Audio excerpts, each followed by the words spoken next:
तो शुरुआत ही नहीं हुई, किसी चीज़ की अभी शुरुआत ही नहीं। जब शुरुआत हुई तो आपने देखा कि हाँ चीज़ ठीक है, आँख खुलते बाप रे हाथ में सांप है, आपने छोड़ दिया। लेकिन उल्टे लोग सांप ही को पकड़े रहे जब तक अंधापन है। अंधेपन का मतलब है कि बोध नहीं है, आपकी नसों में अभी तक वो सामूहिक चेतना का बोध नहीं है। जब तक ये बोध एक नया आयाम, एक नया डायमेंशन है, ये जब तक आपके अंदर जागृत नहीं हुआ, कोई सा भी सत्य सुनने के लिए बड़ा अच्छा लगता है, एंटरटेनिंग जिसको कहते हैं, बड़ा मनोरंजक, लेकिन वो घुसता नहीं अंदर, वो बैठता नहीं अंदर। सुनने के लिए लेक्चर सुन लेंगे और जा करके जब वो खत्म हो जाएगा तो फिर जहाँ थे जैसे थे। अब पहली चीज़ जो बोध की हुई, तो बोध के बाद ही आपका चरित्र अपने आप बनता है। उसमें भी उन्होंने गड़बड़ कर दी कि चरित्र बनाओ, चरित्र बनाओ। अब चरित्र बनाने में उनका भाई चरित्र बनाओ, किसी ने कहा अच्छा पगड़ी बांधो, किसी ने कहा काशाय वस्त्र पहनो, किसी ने कहा कि बोधी रखो, किसी ने, ईसाइयों ने कहा कि वो इस तरह के हैट पहन के घूमो, पता नहीं क्या क्या। अब वो सब कर रहे हैं, सारे कर्म कांड कर डाले और देखा कि नर्क की ओर घुसे चले जा रहे हैं, सब कर्म कांड करके सब नर्क की ओर रास्ता बना चला जा। कोई सा भी ऐसा धर्म मैंने आज तक नहीं देखा कि जो स्वर्ग की ओर आरोहण हो रहा, सभी नर्क की ओर सीधे चले जा रहे। ईसाइयों से कहा भाई तुम लोग शराब क्यों पीते हो? तो कहने क्यों साहब, शराब में क्या खराबी है? ईसा मसीह ने शराब बना करके और लोगों को पिलाई थी। मैंने कहा कब बनाई थी? कल एक शादी में गए थे, वहाँ लोगों को उन्होंने वाइन पिलाई थी। अब हिब्रू भाषा में वाइन कहते हैं इसके रस को, अपने द्राक्ष के रस को, द्राक्ष को, अंगूर के रस को कहते हैं वाइन, हिब्रू भाषा। अब सोचिए, एक अकल लगाने की बात है, जो एक क्षण में कोई चीज़ बन जाए वो कैसे अल्कोहल हो सकती है, वो शराब कैसे हो सकती है? अल्कोहल को तो सड़ाना पड़ता है, बगैर सड़ी हुई चीज़ होती है ना अल्कोहल, सड़ा हुआ अंगूर ही बना सकते हैं ना, वो सड़ने के लिए तो टाइम चाहिए। उन्होंने तो ऐसे हाथ रखा और दे दिया।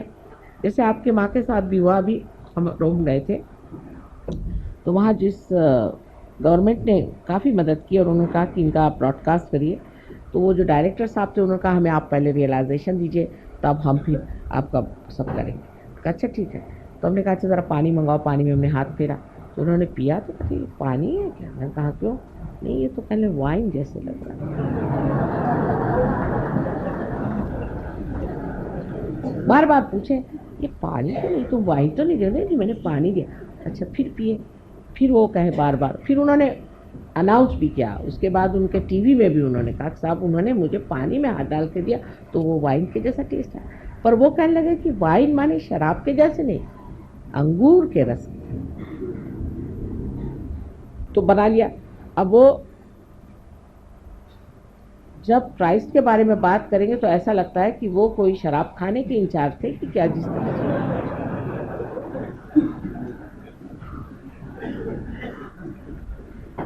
उसी प्रकार हरेक धर्म में, अब सिख धर्म में बताया गया कि आप अपनी रक्षा के लिए कृपाण रखें, इसलिए क्योंकि उस वक्त उन पे हर तरह के आघात होते थे। तो अब वो बंदूकें और सांप तो गोले और दुनिया भर की जितनी भी हिंसाकारी चीज़ें हैं, यानी हिटलर को वो आजकल पूजा कर रहे हैं, नानक साहब को नहीं करते। हालांकि नानक साहब ने ये भी नहीं कहा था, लेकिन पूरा भी देखा जाए तो कहीं नहीं कहा गया था कि आप तोपखाने रखिए। ऐसी कौन सी आप पे आफत आई? जिस वक्त आफत थी तो उन्होंने सिर्फ कहा था कृपाण रख लो, भगवान के नाम पर काफ़ी है। और किसी ने चलाया नहीं कृपाण, किसी ने चलाया नहीं था, रक्षा के लिए सिर्फ एक प्रतीक रूप से उन्होंने कहा रखी। पहले तो जब हम लोग छोटे थे तो सिख लोग इतना सा छोटा सा रखते थे कृपा, इतना छोटा।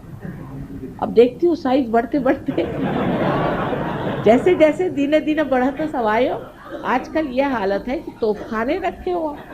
ये इतनी, हमारी तो अभी जितनी उम्र हुई है इस उम्र में हम ही देख देख के हैरान है कि ये इसका साइज इतने बढ़ते बढ़ते इतना बड़ा क्यों हो गया। अब उन्होंने कहा था कंघा रखो, तो कंघी तो छोटी होती होते होते इतनी हो गई, अभी तो दिखाई भी नहीं देती। और ये तोपखाने जो है इतने लंबे लंबे हो, तो ये बुद्धि के चक्कर जो है हमेशा गलत चीज़ पे क्यों जाते हैं? क्योंकि मनुष्य की चेतना हमेशा नीचे की ओर जाती है। लेकिन सहयोग के बाद आपको चरित्र अपना बनाना ही पड़े। अब कोई कहेगा कि नहीं साहब हम तो नहीं बनाते, चल नहीं सकता, अपने आप बनते जाए।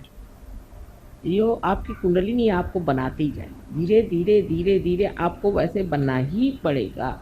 वो कहेगी कि अच्छा नहीं बनते हो तो चलो इस तरह से, वो टेढ़ी उंगली घी भी निकाल लेगी, वो आपको इस तरह से बना के रख देगी कि आप कहेंगे कि हार गए बाबा, जो कहो। एक साहब थे तो वो उनका दूसरे दिन ही शराब वराब सब छूट गया। उसके बाद वो गए जर्मनी। उन्होंने कहा थोड़ी सी चख तो ले, यहाँ की मुझे बड़ी पसंद थी वाइन, क्या लगती है? वो कहते कि मैंने जो पिया तो उसके बाद माँ इतनी मुझे उल्टियाँ आई। मैंने कहा क्यों? कल ऐसे लगे कि मैंने जैसे कोई सड़ा हुआ बुच खा लिया। तो तुमने सड़ा हुआ बुच कभी खाया था क्या? तो कह ले नहीं, जब हम लोग डॉक्टर है ना कभी बुच खोलते हैं तो उसकी स्मेल जो आती, मैंने सोचा कि वो सारा मैंने खा लिया। और उल्टी पे उल्टी, उल्टी पे उल्टी, कह ले मेरे खून निकल आया, इतनी उल्टियाँ हुई। मैंने कहा कान पकड़े, आज से कभी नहीं छूंगा ये शराब। मैं तो कुछ नहीं कहती ना, मैंने उल्टी करवाई, लेकिन आप ही स्वयं साक्षात सत्य पे खड़े हैं, उसे मैं क्या करूं? आप ही स्वयं स्वच्छता में खड़े हैं। अगर आप स्वच्छ हो जाए तो आपको कोई गंदगी नहीं अच्छी लगेगी, अपने आप ही चीज़ घटित होने लगती। शुरू में बहुत तकलीफ़ें होती हैं, कुछ लोगों को तो बहुत ही परेशानी होती है इसमें आने में। किसी में ईगो आ जाता है तो वो अजीब सा कूदने लग जाता है। मैं देखती रह जाती हूँ कि अभी तो अच्छे बैठे हुए थे, अभी बंदर के जैसे कूदने लग गए।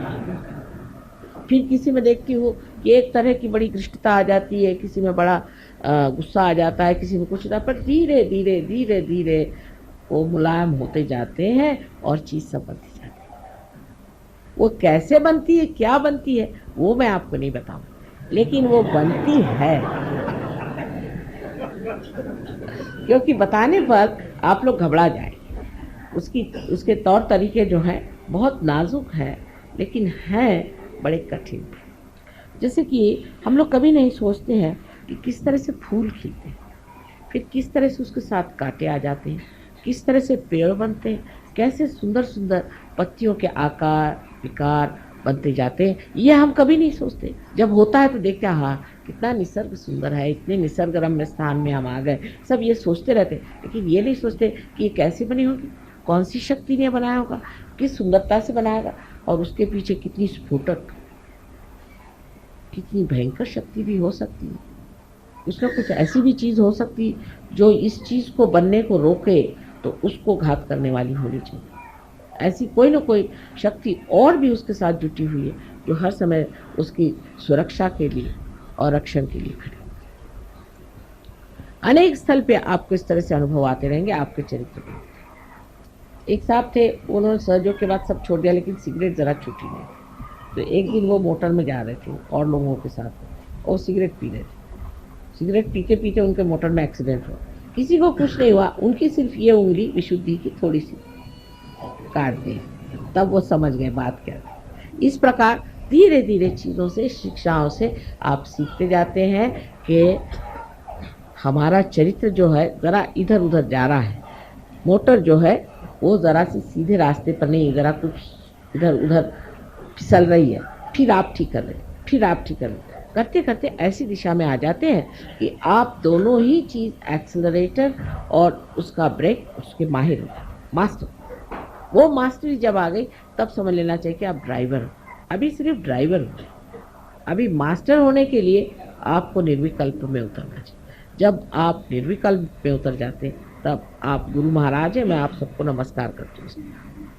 सब आप लोग गुरु हो जाए, अपने ही गुरुत्व करके, अपने ही को सिखाकर, अपने ही को समझाकर। आप गुरु ऐसे वैसे नहीं हुए। दूसरों को सिखाना बहुत आसान है, लेकिन जिस तरह से हमारे कॉलेजेस में पहले टीचर्स के पास हम पढ़ते हैं, फिर जाके प्रोफेसर से पढ़ते हैं, मेहनत करते हैं, फिर हम गुरु होते हैं। इसी प्रकार सहयोग में भी पहले अपने ही ऊपर उसका सब अनुभव करके, उसका पूरा प्रयोग, एक्सपेरिमेंट करके फिर हम गुरु होते हैं। और जब हम गुरुत्व को आ जाते हैं तब फिर हम जानते हैं सबका कि हाँ हम भी ऐसे ही थे, तुमको हम जानते हैं। सब्सक्राइब कीजिए कुंडलनी जागरण को और प्रेस कीजिए बेल आइकन को, जिससे कि आपको मिल सके हमारी लेटेस्ट वीडियो सबसे पहले।